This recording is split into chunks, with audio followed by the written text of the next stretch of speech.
के स्वाभिमान बा बिहार, बिहार के उज्जवल भविष्य के लिए हम फिर एक बार नीतीश जी के साथ आए। एनडीए की जीत जरूरी है।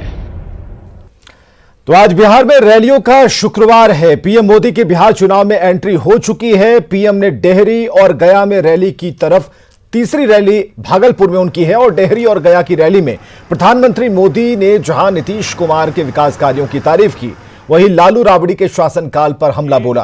पीएम मोदी ने आत्मनिर्भर बिहार के लिए एनडीए की सरकार को जरूरी करार दिया। डेहरी में पीएम ने जहां भोजपुरी में लोगों का अभिवादन किया, वहीं गया में पीएम ने मगही से संबोधन की शुरुआत की। भाई बहनी लोगन, भारत के दिल बाटे बिहार, भारत के सम्मान बा बिहार, भारत के स्वाभिमान बा बिहार, भारत के संस्कार बा बिहार, आजादी के जय घोष बा बिहार, संपूर्ण क्रांति के शंखनाद बा बिहार। नीतीश जी को एक काम नहीं करने देते थे। 10 साल बर्बाद कर दिए नीतीश जी के। बाद में 18 महीने क्या हुआ, ये मुझे कहने की जरूरत नहीं है, आप भली भांति जानते हैं। इन 18 महीनों में परिवार ने क्या क्या किया, कैसे कैसे खेल किए, कौन सी बातें अखबारों में छाई रहती थी, कौन सी बातें टीवी वालों को भाती थी, ये बातें मुझे कहने की जरूरत नहीं है, बिहार और देश के लोगों से छिपा नहीं है। आत्मनिर्भरता के संकल्प को मजबूत करने के लिए फिर नीतीश जी की अगुवाई में सरकार बनाना जरूरी है। बिहार में भाजपा, जेडीयू, हम पार्टी और वीआईपी के गठबंधन यानी एनडीए की सरकार जरूरी है। बिहार को आत्मनिर्भर बनाने के लिए, देश को आत्मनिर्भर बनाने के लिए एनडीए की जीत जरूरी है। कि बिहार को इतनी मुश्किलों में डालने वाले कौन थे? साथियों, 2014 में केंद्र में सरकार बनने के बाद जितने समय बिहार को डबल इंजन की ताकत मिली, राज्य के विकास के लिए और ज्यादा तेजी से काम हुआ है। मोदी गया पहुंचे, जहां गांधी मैदान में उन्होंने मगही भाषा में अपने भाषण की शुरुआत की और जनता का अभिवादन किया। पीएम मोदी के 18 मिनट के भाषण के दौरान लोगों ने तालियां बजाकर उनका स्वागत किया। ज्ञान तथा मोक्ष के पवित्र नगरी के हम नमन कर ही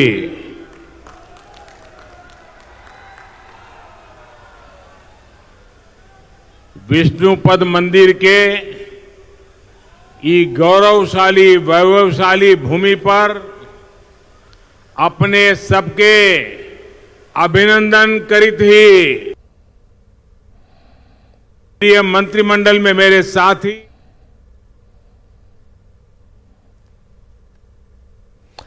और गया में प्रधानमंत्री ने 10 क्या बड़ी बातें कही हैं, ये हम आपको दिखा रहे हैं। उन्होंने कहा कि 90 के दशक को याद कर सिहर जाते हैं बिहार के लोग।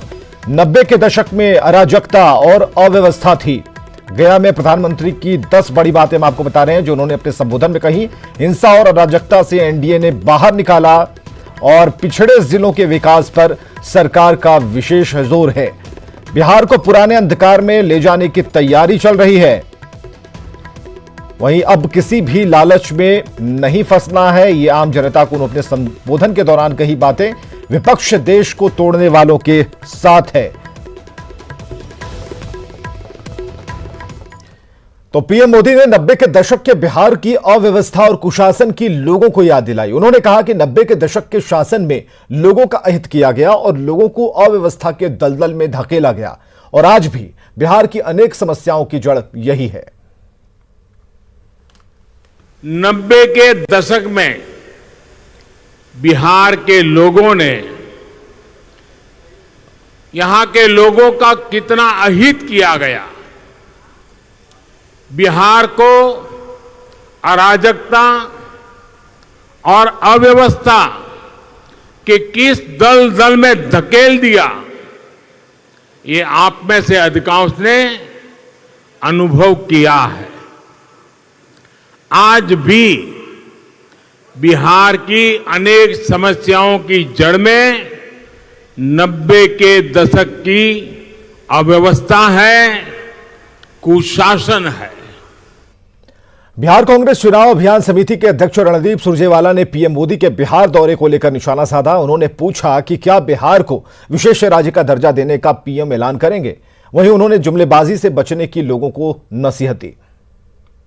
15 के चुनाव में बिहार के स्वाभिमान की बोली लगाने वाले भाजपा और प्रधानमंत्री मोदी जी को आज सबसे पहले बिहार के साथ किए गए भेदभाव और दुर्दशा का जवाब देना पड़ेगा।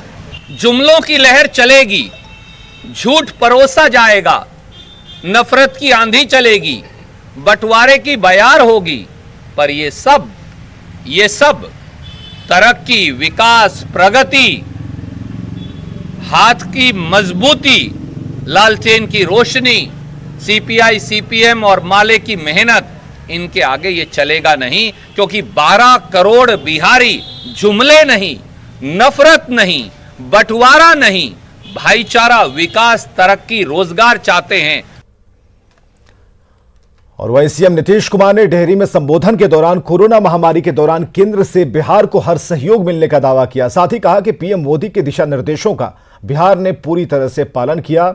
इसी का नतीजा है कि बिहार में कोरोना से रिकवरी रेट काफी बेहतर है। कोरोना वायरस का दौर चला पूरे दुनिया में, लेकिन उसको नियंत्रित करने के लिए श्रद्धेय मोदी जी के नेतृत्व में इस देश में काफी पहल हुई और हम लोगों ने बिहार में इनके द्वारा जारी गाइडलाइन के मुताबिक सब काम करने की कोशिश की है।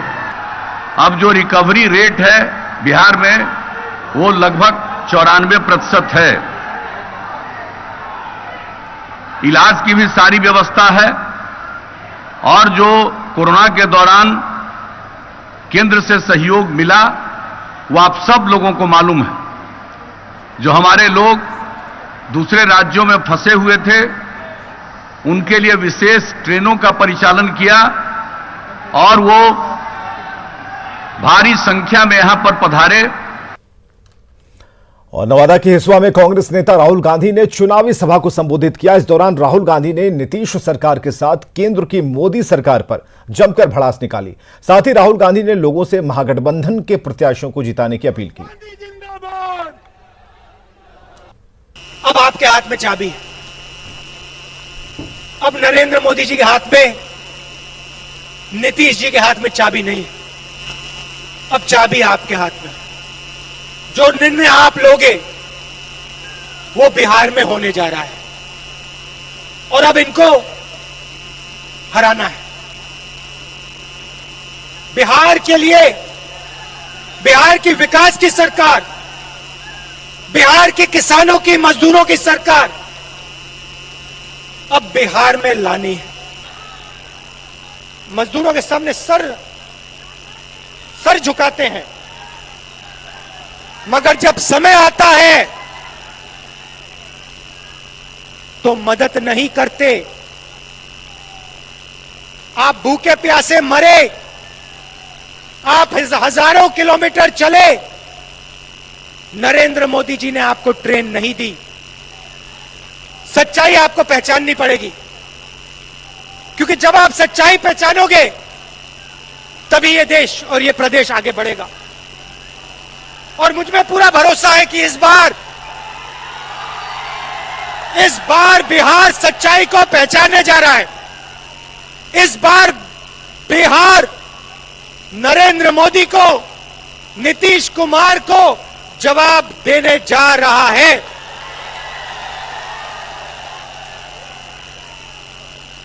सही जवाब इस बार मिलेगा नरेंद्र मोदी को।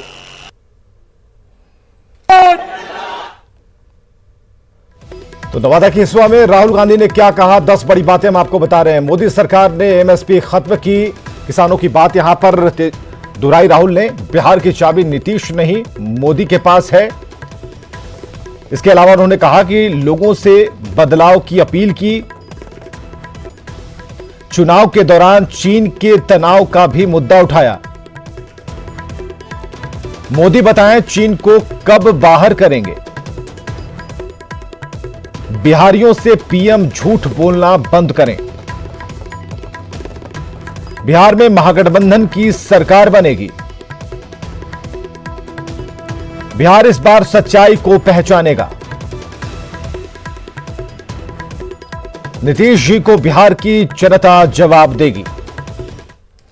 और इधर नवादा में हिस्सा की रैली में आरजेडी नेता तेजस्वी यादव ने फिर एक बार रोजगार का मुद्दा उठाया। उन्होंने कहा कि महागठबंधन की जीत के बाद मुख्यमंत्री बनते ही कैबिनेट की पहली बैठक में वे 10 लाख लोगों को सरकारी स्थायी नौकरी देने का आदेश पारित करेंगे। तेजस्वी ने कहा कि उन्हें लंबी राजनीति करनी है, इसलिए वे जनता से झूठ नहीं बोलेंगे। हम नवरात्र कहनी है, कलश की स्थापना करने वाली और संकल्प लेने वाली। हम झूठ ना बोले। हम जो कहता नहीं उस सच होवे के जाता, जो कहता नहीं उस सच होवे के जाता। तू लोग बताओ एक मौका हमरा के मिली कि ना मिली? अरे दोनों हाथ उठा के बताओ एक मौका मिलेगा कि नहीं मिलेगा? मुख्यमंत्री बनते ही पहला अगर मेरा कलम चलेगा, सुनो नौजवानों सुनो, पहला कैबिनेट मीटिंग में, पहला मंत्रिमंडल की बैठक में मेरा पहला कलम चलेगा तो एक साथ देश के इतिहास में पहली बार 10 लाख नौजवानों को सरकारी नौकरी।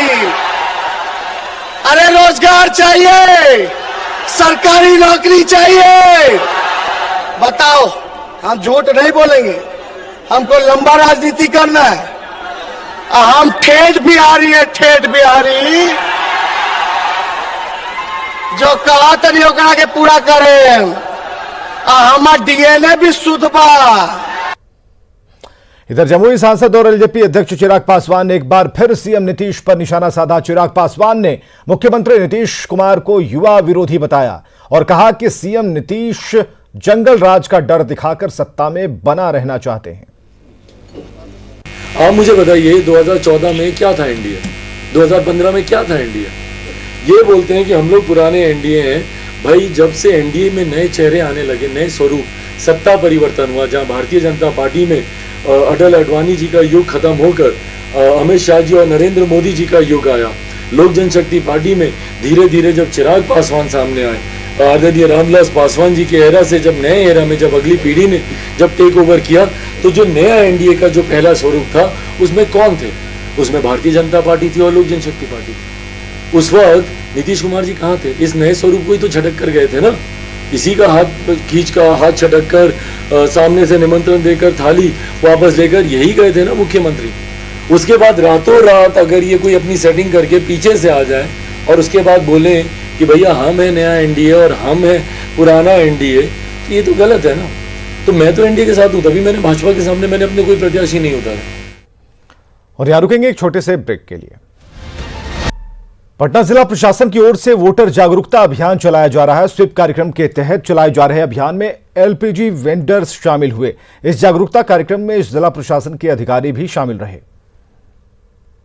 ओर से लगातार वोटर जागरूकता अभियान चलाया जा रहा है। ऐसे में आज गैस सिलेंडर ढोने वाले जो वेंडर हैं उनके साथ ये अभियान चलाया जा रहा है। यानी आधी आबादी अगर जागरूक हो जाएंगी तो पुरुष खुद जागरूक हो जाएंगे। यही वजह है गांधी मैदान से ये देख सकते हैं कि गैस सिलेंडर लदे जो ठेले हैं या फिर गाड़ियां हैं उसको रवाना किया गया है। साथ ही जो भी वेंडर हैं देख सकते हैं मास्क लगाकर, हाथों में तख्तियां लेकर वोटर्स जागरूकता अभियान में भाग लिए हैं। जिलाधिकारी कुमार रवि खुद यहाँ मौजूद हैं। जिला प्रशासन के कई अधिकारी हैं, डीडीसी भी है। जरा बात करते हैं कितना असरदार दिख रहा है ये अभियान। देखिए, यहाँ पर बिहार विधानसभा चुनाव 2020 के मद्देनजर विभिन्न जो माध्यम है उसके माध्यम से मतदाताओं तक पहुँचने का प्रयास किया जा रहा है। आज यहाँ गैस सिलेंडर चूँकि सभी घरों में जाता है, उसके माध्यम से यह प्रयास किया जा रहा है कि सभी घरों तक यह जागरूकता जाए कि पटना के मतदाता 3 नवंबर को और 28 अक्टूबर को अपने अपने मतदान केंद्र पर पहुँचे और अपने मतदान केंद्र पर मताधिकार का उपयोग करें। प्रयोग कुछ नया लग रहा है गैस सिलेंडर में, चूंकि आधी आबादी को टारगेट किया गया कि अगर वो जागरूक होंगी तो पुरुष हो जाएंगे। ये गैस सिलेंडर एक ऐसा माध्यम है जो प्रत्येक घर में जाता है, तो अगर वहाँ घर पर जाता है और स्टिकर सटा हुआ रहता है तो इससे निश्चित रूप से जो मतदाता है उससे उत्साहित होते हैं, जागरूक होते हैं, प्रोत्साहित होते हैं। तो वही जिला प्रशासन का प्रयास है कि उनको कार्यक्रम की जानकारी हो और अपने मताधिकार का उपयोग करें और मतदान केंद्र पर पहुंचें। पर्यावरण को मद्देनजर रखते हुए कई ऐसे बूथ बनाए गए हैं जहां पर ऐसा कुछ सिंबॉलिक दिया गया, क्या है इसमें? ऐसे शहरी क्षेत्र में, पटना शहरी क्षेत्र में 13 ऐसे बूथ बनाए गए हैं जिसमें इस तरह की विशेष व्यवस्था की गई है कि वहाँ पर जो मतदाता पहुँचेंगे उनको पौधे की भेंट की जाएगी। इसके अलावा वहाँ पर जो सामग्रियाँ यूज़ किया जाएंगी वो इन्वायरमेंट फ्रेंडली रहेंगी। और साथ में यह भी बताना चाहूँगा कि सभी जगहों पर जो मतदाताओं को ग्लव्स दिया जाएगा मतदान करने के पूर्व, उसके लिए भी सभी जगहों पर डस्टबिन भी दिया जा रहा है ताकि कहीं भी किसी तरह से कचरा प्रबंधन में कोई कठिनाई नहीं हो। बिल्कुल लगातार प्रयास किया जा रहा है। जिला निर्वाचन पदाधिकारी है, जिलाधिकारी हैं, जिनकी ओर से कि जो वोटिंग परसेंटेज है उसमें इजाफा हो। कोविड काल है, एक बड़ी चुनौती है जिला प्रशासन के लिए। ऐसे में लगातार तरह तरह से अभियान चलाए जा रहे हैं। आज गैस सिलेंडर के माध्यम से महिलाओं को और किचन तक जागरूकता अभियान चलाया जा रहा है ताकि जो वोटिंग परसेंटेज हो उसमें अधिक से अधिक इजाफा हो सके। और इस बार पर्यावरण को देखते हुए कई बूथों पर पर्यावरण बूथ बनाया गया है जिसमें जो वोटर्स आएंगे उनको पौधा गिफ्ट किया जाएगा। जाहिर है बड़ी पहल है, इंतजार है चुनाव का। कैमरामैन मनीष जुनेजा के साथ रजनीश कुमार, न्यूज़ 18 पटना। और खबरें लगातार जारी हैं, बने रहिए हमारे साथ।